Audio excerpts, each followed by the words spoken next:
ইসরাফিল সিংহায় ফুঁক দাও। আল্লাহর এই ফেরেশতা সিংহা হাতে নিয়ে মুখের কাছে নিয়ে আল্লাহর আরশে মুআল্লার দিকে তাকায় থাকে, একটা সেকেন্ডের জন্য এদিক আর ওদিক করে না।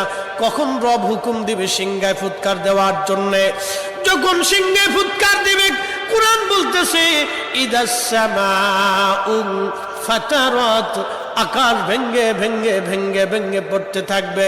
ওয়া ইদাল কাওয়াকিবু তাসারাত, সমগ্র নক্ষত্রগুলি ভেঙ্গে ভেঙ্গে ভেঙ্গে ভেঙ্গে পড়তে থাকবে।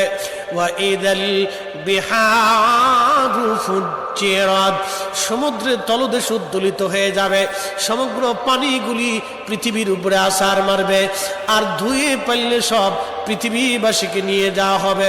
ওয়া ইদাল কুবুরু বুসিরাত,